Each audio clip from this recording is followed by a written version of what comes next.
Welcome to Real Estate Investing Abundance, the show for busy, fulfilled professionals like you to learn how to develop financial independence built on solid, passive real estate investments. Now, here is your host, Dr. Alan Lomax.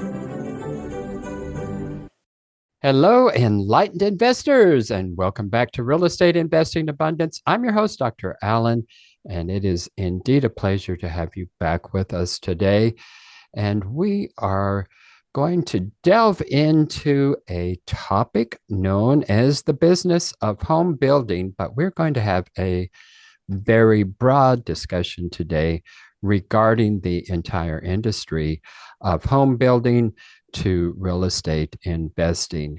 And we definitely have an expert with us who can guide us through this conversation, and that is Jose Berlanga, and we are delighted to have him with us. He has over 35 years experience as an entrepreneur, builder, and real estate developer, writer, and speaker.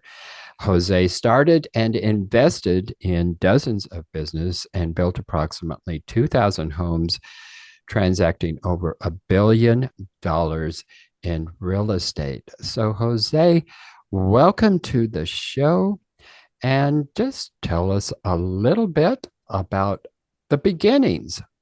Well, first of all, thank you so much for having me on your show. Congratulations. I'm happy to be here. Now let's talk. There's always so much to talk about, and always the dilemma is where to start. Because this industry and of course the business world is so intriguing.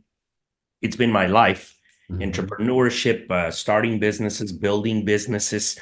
Interestingly enough, I never intended to be a home builder. This is perhaps one of the reasons why I wrote this book. I needed to unload a lot of this information in which happened to be not just about home building, but about entrepreneurship in general, which is truly what I enjoy. Somehow I ended up in this particular field over 25 years ago. And I never intended to stay in it for this long, but 1 year became 2, and then 4 and 10. And I realized that it was a difficult business to get out of. Real estate not only is intriguing, is fascinating, is very diverse in many different ways. From the investment side, from the operation side, from the financial side, from every aspect. But one of the things that I write, and by the way, this process of writing a book was so interesting, and I enjoyed it. I'm about to complete my second book. But one of the things I write there, one of the many thoughts, is how difficult, once you're operating a construction company, there's never an easy way to move on to something else. The results don't happen immediately. When you start a project, when you enter and when you begin a project, it could be, depending on the size, the scope of work, the type of project, it could be a few years before you're out of that cycle. And if you happen to get into a second or third project while you're still on the first one, it becomes a domino effect. There are good years, there are bad years, there are friendlier years for this particular industry, and there are some that are tough. When you're doing great, you don't want to leave the industry. You're making too much money and you're having fun. When things get tough and the cycles happen to not go in your favor, well, you're stuck with these projects and you have to deal with the headaches that come with it. And so on and so forth. So it's not something you can just turn on or turn off as quickly as a lot of people might think. But I began, yes, I never intended to stay in one type of industry for so long, just because I enjoy the aspect of entrepreneurship so much. So regardless of the fact that I focused for so many years on the home building business, I never stopped participating in other projects, in other industries, in other investments, in other partnerships that were of interest to me. But the main focus, most of my investments and most of my time was always dedicated to this field. And now, skipping many, many years and many subjects, just to talk a little bit about how this book came about. During all this time, I made it a point to, and I had a great partner. My brother was my partner, who was more of the operator of the construction, the technical side of things, the design, the construction, and in being the fact that we made a great team, I never made it a big point to actually build homes or focus on building homes. Not only that I wasn't as fascinated with that aspect of the industry as I was on the business side of things. I never needed to really become an expert on the process of building a home. So I focus more on aspects related to building the business. So it occurred to me that many people get into this business without really understanding a lot of the ins and outs. They assume that having a good taste in making the right selections or the right design, or knowing how to build a home, knowing a little bit about real estate might be enough to run, to operate, or to even grow a business of this type or of this magnitude. And it's far from the truth. This is a very complex industry that requires much more knowledge, much more expertise. So as I focused throughout my career in the business side of things, I decided at some point that maybe I needed to pass on some of this information to everyone who, for whatever reason, either wants to get in the business or even has something to do related to it, such as realtors, brokers, people that like to flip properties, buy and sell, invest. This book has a little bit of everything related to this industry. So that's how it came to be. But to summarize it, I've devoted the bulk of my time, my career, to really just building the business and growing the business and understanding how to operate it and the pros and cons and what to do and what not to do. And that's what this is about. I realized that there's tons of information out there regarding everything about this industry, from investing to decor, design, flipping, brokering. There's television shows, there's magazines, there's manuals, there's videos, but there was really nothing out there that put it all together and that taught you, that gave you a little bit of information about the actual business itself. So I go, wow, how is it that everybody gets into this business without really understanding how it truly operates? The management style that you need, the psychology, the process, the procedures, so on and so forth. So anyway, so that's a little bit of how this story began. But we are predominantly inner city builders. That was really the focus of our business for many years. That's how this whole thing started. Inner city Houston builders. Enlightened investors, if you haven't done so already, be sure and click that like button and also click that share so others can take advantage of the content. And finally, be sure to subscribe so you don't miss a single one of our upcoming episodes. Well, that's interesting. I really appreciate you pointing out the fact that this is a business, and I think that a lot of people do get into it without really understanding that. And because of that, they stumble and fall, and doesn't mean they can't get back up. Often they do, but if understanding it from a business perspective to start off with, maybe some of those stumbles could have been avoided. But I'm interested. You have been in this for over 25 years, so that means you had gone through 2008 and 2022, and I'm interested in that process of 2008. It's not that business just dropped off considerably. There were dramatic material cost increases, and I'd be interested to learn how it is you navigated that and and were able to maintain and stabilize and continue to take the business to profitability? Well, let's start with 2008, and it was a horrific time for our industry, for many of them, because it started with real estate and with the housing market, but it infected the whole economy throughout not only United States but the world, and to a point where it deteriorated, where we all saw what happened. But it happened very quickly. The signs were there, and it was a very, very difficult time in my life, for my business. To answer that question, I don't know how we made it. I mean, it was one day at a time. Yeah. And one of the things, and now I recommend to new entrepreneurs, not only in this industry or any other, is to always be prepared to assume that something is going to go wrong at some point, and to know that it's coming. Know that it's coming and have a contingency plan.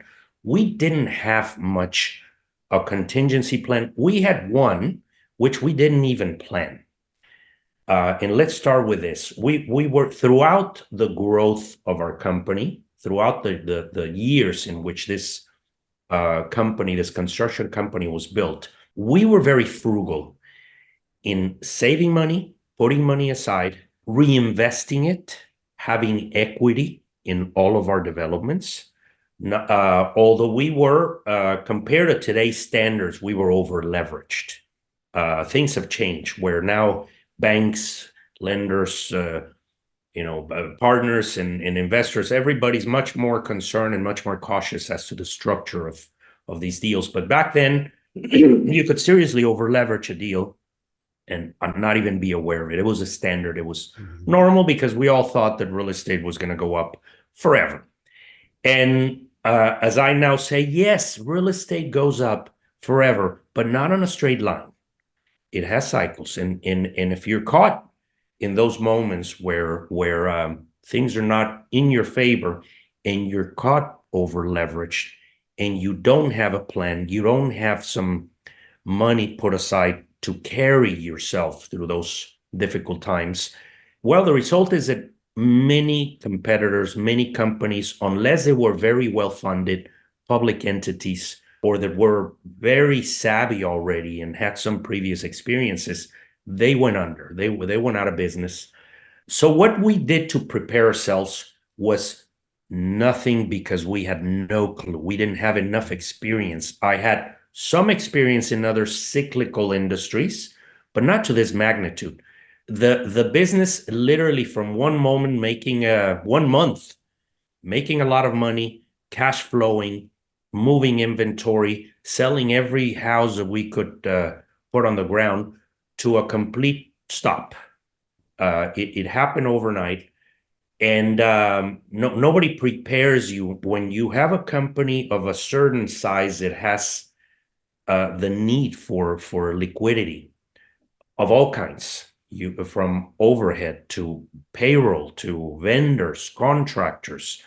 You already have a list of accounts payable that is normally chasing you, and your cash flow stops.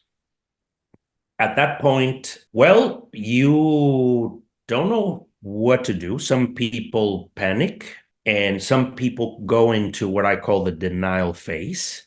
They think that something's going to change, the government's going to step in, or this is just a short-term situation.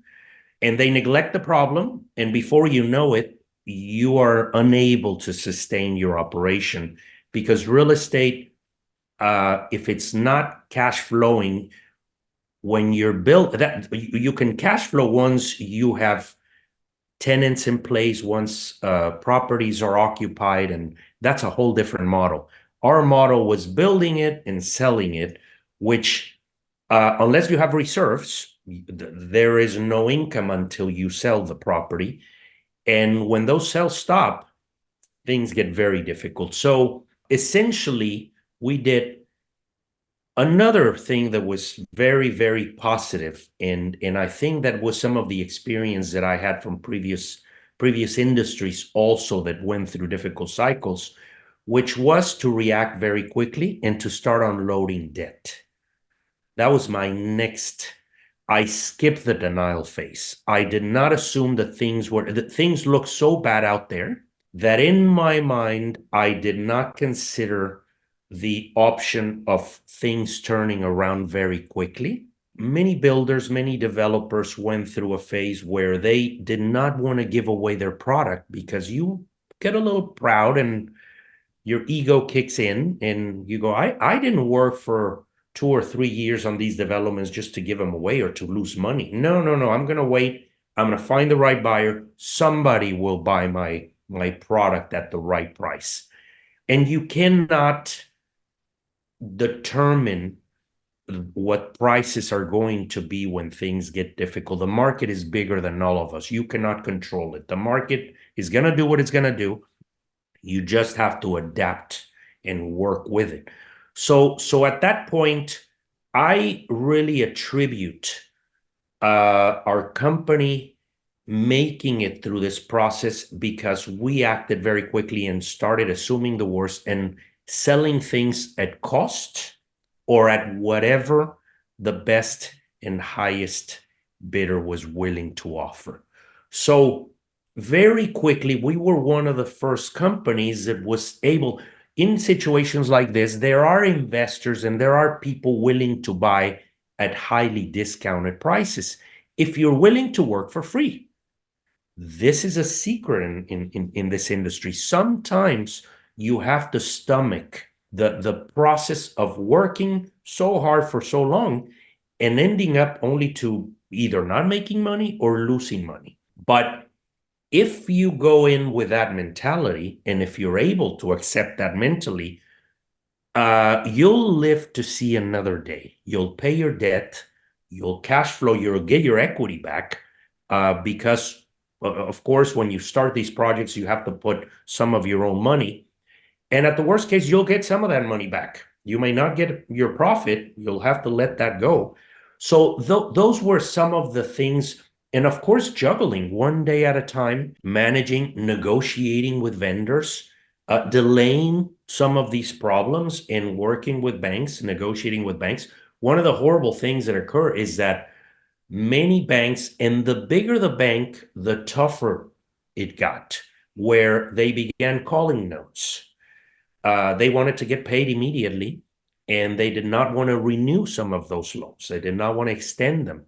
So at some point, there was only so much money to go around, and you either liquidated some of these assets, but of course, liquidating is a double-edged sword. It gives you some cash, but you start losing equity very quickly. The value of your company starts diluting very quickly. So it was a decompression process where on one hand, you're selling some of your product as best as you can. On the other hand, you start reducing your overhead simultaneously. You start making some adjustments. And one of the things that I learned, when you're in a building mode, when you're in an economic growth cycle, let's call it, you can think long term. You can plan. You can design where you want to take your company.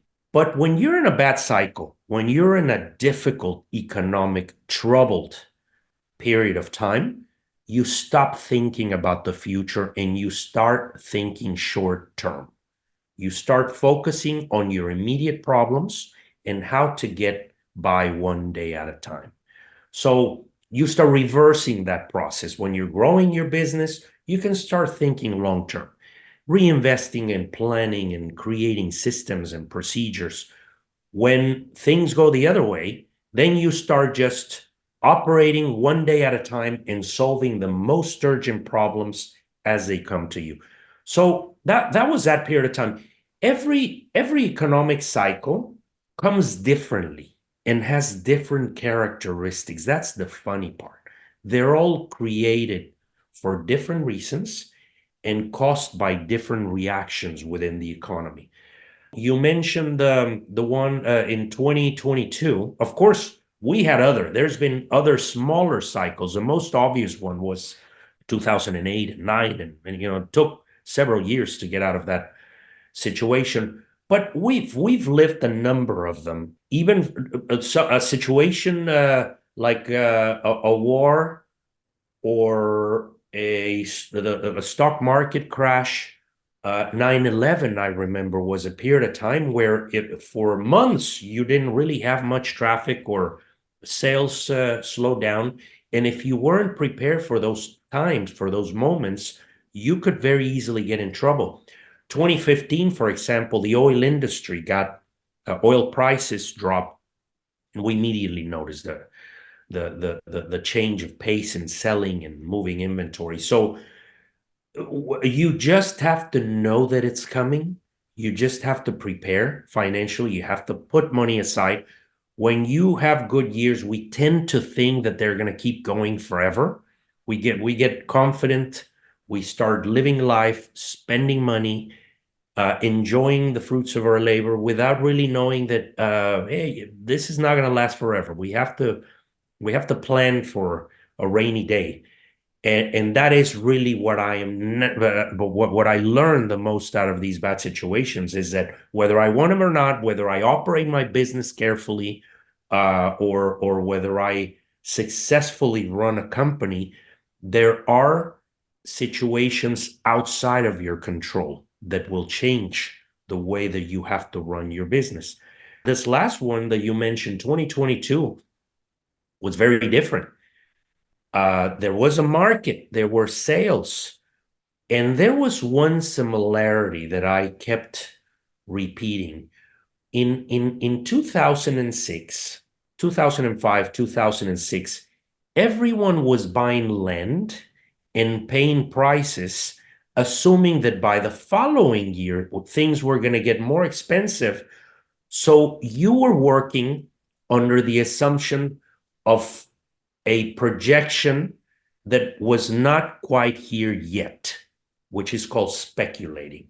We were speculating that prices were going to go up, so I could overspend. I could overspend on materials. I could overspend on land, because by the time I develop, build, and sell my product, it'll be more expensive. So it'll compensate for me overspending on all these other items. When the curve did the opposite, we all paid more for everything and had to sell at a discounted price. So I remember those moments from the previous cycle. And when we started seeing material skyrocket, we began to see, most of all, the big elephant in the room, lumber. Lumber was exaggeratingly expensive for a period of time. Many people kept going. I guess prices are going to adjust, because everybody was buying homes at that particular moment. It was a hot market. But I thought to myself, it's not sustainable. We cannot keep raising prices at this pace and expect to make a profit. So we stopped producing. We slowed down. We just could not stomach those prices and assume that by the following year, the sales prices were going to catch up to that level. So we simply slowed down, and that's how we managed it. So the point is that you have to understand the source of the problem, the type of problem that is happening in your industry, and make decisions based on those facts, because every cycle is different, and it comes with different particular circumstances. So we just have to keep learning and know that there's no two identical circumstances in the reasoning behind an economy changing. So that was part of it, and they're going to continue to happen. So yes, they obviously are, and I think now is particularly an uncertain time, because things could go so many different ways. And everybody I talk to, it's just like, well, it's just your best guess, because we just don't really know what's going to come within the next year, much less the next 5 years here, which that's always the case. But now it just seems to be a particularly uncertain time in terms of which direction the economy is going to go, which way the politics are going to go. I agree. So it's just uncertainty. And sorry to interrupt that, but you are so right. I've been doing this for so long, but normally there are clearer signs of whether the market is headed in a good direction or in a bad direction. If it's overinflated, if it's saturated, there's too much inventory, there's a bubble building up, or the other way around. But for the first time, there are mixed signals. It is one of the most confusing times that I've seen in this particular industry, in the housing, not only in single family, but multifamily and commercial. And I'm involved in projects of all different kinds. And of course, we all know what's happening with the office real estate. That is a tough one. But there is a mix of signals. Interest rates are so high, consumers are confused, but cities continue to grow, demand continues to grow, inventories are low. Now, there's another mix, which is that builders now have been through some of these bad experiences, so they're being more cautious and not putting so much product on the ground. Then we have the other huge one, which is predominantly in our industry, when things get difficult, your biggest competitor represents resale product, resale homes. This time around, there's very few of them because nobody's willing to let go of their 3% interest rate loan. So that is out of the way, which makes it even more confusing. Then we have, of course, like you said, the politics, an election year. There are so many components that are making it very confusing to determine whether this thing is getting better or worse. And you just have to, the only recommendation is to be cautious and to go one day at a time, monitor activity. We are monitoring, there's always ways to understand what the market is truly doing. Showings, traffic, your activity. Not every builder has finished product that gives them a better sense of what's happening. When you have projects in progress, you normally are not showing your product, and you don't have the foot traffic as when you have something finished, which is probably the biggest indicator of what is happening. But yes, you're very right. It is very uncertain and confusing, more than I've ever seen it. Well, enlightened investors, we are talking with Jose Berlanga, and he is the author of the book, The Business of Home Building.